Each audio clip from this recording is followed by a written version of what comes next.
अस्सलाम वालेकुम and welcome to our channel पेंडस टीवी। मैं हूं शरीफा यास्मीन यानी कि SY और मेरे साथ गायनेकोलॉजिस्ट डॉक्टर हिना यहाँ पर मौजूद हैं। और आज का जो शो है वो एबॉर्शन के हवाले से है। क्या वजूहात होती हैं जिसकी वजह से एबॉर्शन हो जाता है और क्या क्या चीज़ें होती हैं जो कि एबॉर्शन के बाद आपको फेस करनी पड़ती हैं। आया कि दोबारा प्रेगनेंसी हो सकती है, नहीं हो सकती, क्या कॉम्प्लिकेशन होगी, तमाम चीज़ें आज के शो में हम ज़रूर डिस्कस करेंगे। और अगर आप हमारे चैनल पर नए हैं तो चैनल को सब्सक्राइब जरूर कीजिए, सेगमेंट अच्छा लगता है तो लाइक कीजिए। आइए डॉक्टर हिना से मिलते हैं। अस्सलाम वालेकुम। वालेकुम सलाम।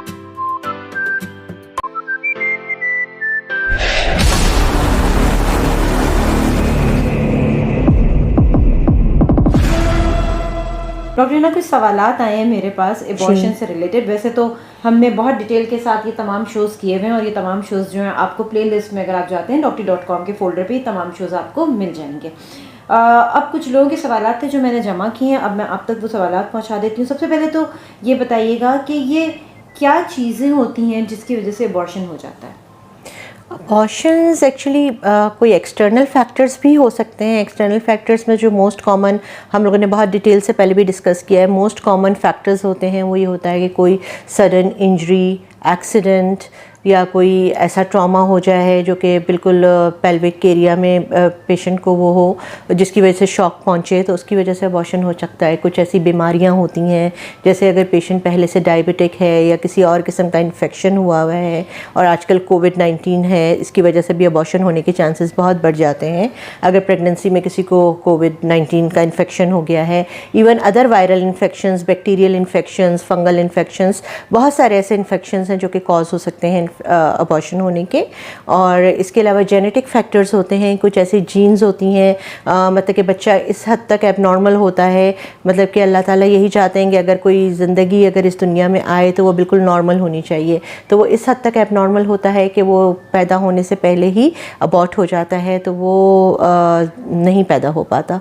तो वो जेनेटिक फैक्टर्स में आ जाते हैं। कुछ क्रोमोसोमल एबनॉर्मेलिटीज़ होती हैं तो वो करवा के देख लेते हैं। कुछ ऐसी इसी तरह से एंटी फॉस्फोलिपिड एंटीबॉडीज़ और एंटी न्यूक्लियर एंटीबॉडीज़ जो होती हैं जिनकी वजह से अबॉर्शन होने के चांसेस बढ़ जाते हैं, कुछ लोगों में ये प्रेजेंट होती हैं तो ये देख लेते हैं। But the most common causes जो हैं वो इन्फेक्शंस हो सकते हैं, इंजरी हो सकती है, ट्रॉमा हो सकता है, और थोड़ा आगे जाके मतलब कि अगर सर्विक्स, जिसको सर्विक्स जो बच्चेदानी के मुंह को कहते हैं, अगर उसकी इनकॉम्पिटेंस होती है तो उसमें रिकरेंट अबॉर्शंस होने का चांस होता है, मतलब कि एक के बाद एक अबॉर्शन हो रहा होता है।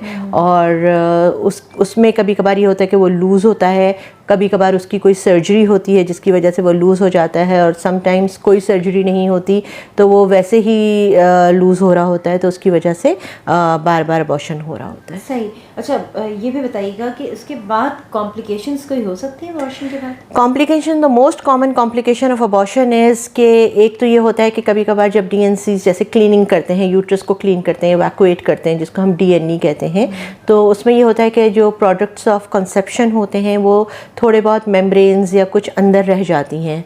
अब जब वो अंदर रह जाती हैं तो एक तो ये बहुत बड़ी कॉम्प्लिकेशन होती है कि ब्लीडिंग नहीं रुकती, पेशेंट ब्लीड करती रहती है, उसकी वजह से एनेमिक हो जाती है और उसके अंदर रह जाने की वजह से इन्फेक्शन होने के चांसेस बढ़ जाते हैं। और तो यूट्रस के अंदर इन्फेक्शन हो जाता है जो कि ट्यूब्स और ओवरीज में भी फैल सकता है अगर टाइमली ट्रीट नहीं किया जाए। तो infection and haemorrhage, infection and continuous bleeding are the two major complications. और इसके अलावा ये है कि और बहुत सारी एनेस्थेटिक कॉम्प्लिकेशंस हैं ड्यूरिंग जो प्रोसीजर हो सकती हैं, इंस्ट्रूमेंटल इंजरीज हो सकती हैं, तो ये सब चीज़ें हो सकती हैं इन्फेक्शन की। यहाँ पे ये भी बताइएगा कि जिस तरह से एबॉर्शन समटाइम्स ये कहते हैं एबॉर्शन नहीं हो सकता, तो क्या वो बैरियर्स होते हैं जिसकी वजह से नहीं हो सकता अबॉर्शन नहीं हो सकता? हाँ, मीन्स मतलब कहते हैं ना कि जी अब कुछ लोग वैसे भी एबॉर्शन करवाना चाह रहे होते हैं, अगर बाद में उनको पता चलता है कि बच्चे में कोई फॉल्ट है और उसमें नज़र आ गया है, तो कुछ ऐसे केसेस भी होते हैं जिसमें कपल ये चाहता है कि हमें ये बच्चा नहीं चाहिए, ओके, लेकिन डॉक्टर ये कहता है unwanted pregnancies. Okay, unwanted pregnancies. वैसे तो अगर from a doctor's point of view तो कभी भी अबॉर्शन इस तरह से नहीं करवाना चाहिए और नहीं हो सकता और होना भी नहीं चाहिए, क्योंकि उससे मदर की लाइफ को बहुत ज़्यादा ख़तरा होता है। मदर की लाइफ जो है वो बहुत ज़्यादा इंडेंजर्ड होती है और फीटस तो अबॉर्ट करवाना ही होता है आपने, लेकिन it can be very dangerous to the mother's life. तो ये बिल्कुल भी नहीं करवाना चाहिए। फिर लोगों को जब आप रिफ्यूज़ कर देते हैं तो वो जाते हैं मिडवाइफ्स के पास और दाइयों के पास, और वो दाई हैंडल्ड केसेस होते हैं जो कि वो पता नहीं बहुत ही अनहाइजीनिक तरीके से, आई डोंट नो कि वो कौन कौन सी चीज़ें यूज़ करती हैं उसको अबॉर्ट कराने के लिए, और उसकी वजह से अबॉर्शन तो होता है या नहीं होता, दैट्स अनदर थिंग, लेकिन सेप्टिसीमिया में ज़रूर चली जाती है, यानी कि पेशेंट बहुत ज़्यादा सिवियर इन्फेक्शन हो जाता है और बहुत ज़्यादा वो इन्फेक्टेड हो जाती है, उसकी वजह से उसकी अपनी जान को बहुत ख़तरा होता है। यूट्रस रप्चर हो जाते हैं, कभी कभार वो ऐसे इंस्ट्रूमेंट्स डालती हैं अंदर जिसकी वजह से यूट्रस जो है वो रप्चर हो जाते हैं अगर थोड़े बड़े साइज़ के होते हैं, जो कि एक लाइफ थ्रेटनिंग कंडीशन होती है और बहुत ज़्यादा सीरियस कंडीशन में पेशेंट को अक्सर हॉस्पिटल लाया जाता है और फिर यहाँ तक कंडीशन होती है कि उसे आईसीयू में रखा जाता है। बहुत सारी पेशेंट सर्वाइव नहीं भी करती। तो वैसे ये कभी भी ऐसा नहीं होना चाहिए अनलेस और अनटिल योर डॉक्टर सेज कि ऐसी कोई कंडीशन है बेबी की कि आपको इसको अबॉर्ट करा देना चाहिए। अगर कुछ ऐसे बेबीज़ हैं कि वाकई में वो नॉर्मली पैदा नहीं हो सकते या नॉर्मल नहीं हो सकते, वैसे ऐसी बहुत कम कंडीशंस होती हैं।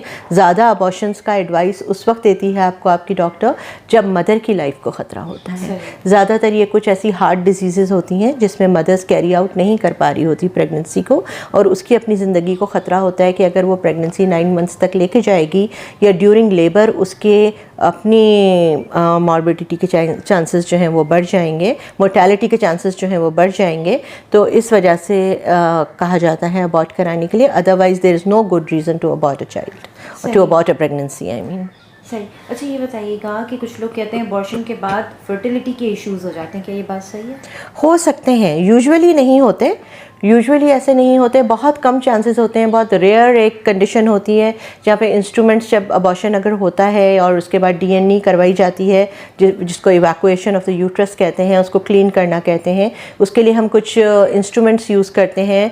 कुछ ऐसे शार्प इंस्ट्रूमेंट्स होते हैं जिसकी वजह से हम उसकी पूरी मेम्ब्रेन्स को अच्छी तरह से निकालना होता है, क्योंकि अगर थोड़ा सा भी अंदर रह जाएगा तो पेशेंट की ब्लीडिंग नहीं रुकेगी और पेशेंट को इन्फेक्शन होने के चांसेस बढ़ जाते हैं। तो उसको क्लीन करने में होता ही है कि कुछ लोग कुछ ज़्यादा ओवर एंथुजियास्टिक क्लीनिंग कर देते हैं, बहुत ज़्यादा शार्प एजेस के साथ इंस्ट्रूमेंट्स के।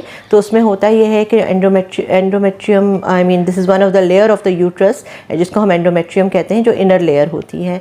इसी दूसरी लेयर्स भी होती हैं यूट्रस की, और एंडोमेट्रियम के खुद अपने पार्ट्स होते हैं डिफरेंट। जो सबसे आउटर मोस्ट पार्ट होता है जो कि ब्लड और मेम्ब्रेन बन के जो कि मेंस्ट्रुएशन में भी बाहर एक्सपेल हो रहा होता है और ड्यूरिंग प्रोडक्ट्स ऑफ कंसेप्शन भी उसी में जाके वो इम्प्लांट हो रहा होता है, जो फर्टिलाइज्ड ओवम होता है जो फर्टिलाइजेशन के बाद। कुछ इतना ओवर एंथुजियास्टिक उसको क्लीनिंग करते हैं, क्यूरेट करते हैं कि वो सारी की सारी लाइनिंग ही निकल जाती है। अगर वो लाइनिंग निकल जाती है और उसमें एडिशंस बन जाते हैं यूट्रस के अंदर, उसका एक सिंड्रोम होता है एशरमैन सिंड्रोम जिसको कहते हैं, अगर वो बन जाता है, वो एडिशंस बन जाते हैं और वो इतनी ज़्यादा वो उसको क्लीन कर देते हैं कि फिर नेक्स्ट टाइम प्रेग्नेंट होने के चांसेस ख़त्म हो जाते हैं। अगर प्रेगनेंसी हो भी जाती है पेशेंट को तो वो इम्प्लांटेशन के लिए उसको जगह ही नहीं मिलती, वो लाइनिंग ही नहीं मिलती यूट्रस की जिसमें फर्टिलाइज्ड ओवम जो है वो इम्प्लांट होता है और प्रेगनेंसी प्रोग्रेस होती है। तो ये चांसेस होते हैं, लेकिन ये बहुत रेयर कंडीशन है, ऐसा नॉर्मली नहीं होता, यूजुअली ऐसा नहीं होता। और एक दफ़ा अगर अबॉर्शन हो जाए तो उसमें प्रेग्नेंट होने के, नेक्स्ट प्रेगनेंसी होने के चांसेस 99% होते हैं। ओनली 1% केसेस ऐसे होते हैं जिसमें दोबारा प्रेगनेंसी होने के चांसेस नहीं होते due to whatever the reason is.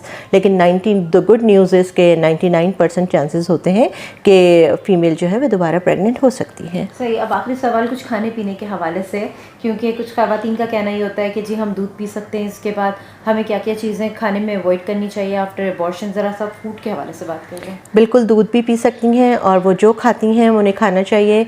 खाना पीना, आप प्रेग्नेंट हैं, आप नॉन प्रेग्नेंट हैं, आपका अबॉर्शन हुआ है या आपका अबॉर्शन नहीं हुआ, आपकी नॉर्मल डिलीवरी हुई है, आपका कोई सिजेरियन सेक्शन हुआ है, in all this type of people diet जो है वो आपकी हेल्दी होनी चाहिए, ऑयली फूड नहीं होना चाहिए, जंक फूड नहीं होना चाहिए और कार्बोनेटेड ड्रिंक्स नहीं होनी चाहिए। और जितना ज़्यादा आप शुगर्स को, वाइट फ्लावर को अपनी डाइट से माइनस करेंगे उतना ज़्यादा आपके लिए हेल्दी होगा। और आप होम कुक्ड और फ्रेशली कुक्ड फूड खाएं और अपने मील की क्वांटिटी जो है कि कम रखें और बहुत ज़्यादा ओवर ईटिंग नहीं करें, which is very beneficial for you. आप 3 की बजाय 5 मील्स ले लें, लेकिन आप अपना साइज़ ऑफ द मील जो है वो थोड़ा सा स्मॉल रखें। तो खाने पीने के हवाले से आपको जो अच्छा लगता है, जो आपको सूट करता है, जो आप खाना चाहते हैं आप खा सकते हैं। अनलेस और अनटिल जैसे कुछ ऐसी बीमारियां होती हैं जिसमें, जैसे अगर कोई डायबिटिक है तो ऑब्वियसली उसको फिर अपनी डाइट को उसके हिसाब से एडजस्ट करना होगा। वैसे तो कुछ भी मना नहीं है डायबिटिक पेशेंट को खाने का, लेकिन यह है कि उनको शुगर्स और जो फूड्स ऐसे होते हैं जिनके ग्लाइसेमिक इंडेक्स बहुत ज़्यादा होते हैं, ग्लाइसेमिक इंडेक्स ज़्यादा होने का मतलब ये होता है कुछ फ्रूट्स होते हैं या कुछ ऐसे जैसे वीट होता है या कुछ, तो उनके एकदम से ग्लाइसेमिक इंडेक्स ज़्यादा होते हैं तो वो खाने के बाद शुगर बहुत ज़्यादा शूट अप होती है। तो उन चीज़ों को थोड़ा सा बहुत कम कर, उसको भी मना नहीं है खाने को, खा वो भी सकते हैं, लेकिन उनको बहुत कंट्रोल करके और बहुत कम अमाउंट में खाना चाहिए। और बाकी जो हेल्दी डाइट है, फ्रूट्स हैं, वेजिटेबल्स हैं, लाइक व्हाट नॉट, आप हर चीज़ खा सकते हैं। सही। Doctor Hina, thank you so much. आपने तमाम जो सवालात मेरे पास से अबॉर्शन के हवाले से उनके जवाब दिए। यहाँ पर हमारा वीलॉग एंड हो रहा है और इसके साथ ही शगुफ्ता यास्मीन यानी कि SY और डॉक्टर हिना को दीजिए इजाज़त। हम फिर मिलेंगे एक नए वीलॉग के साथ। अपना बहुत ख्याल रखिएगा। अल्लाह हाफ़िज़।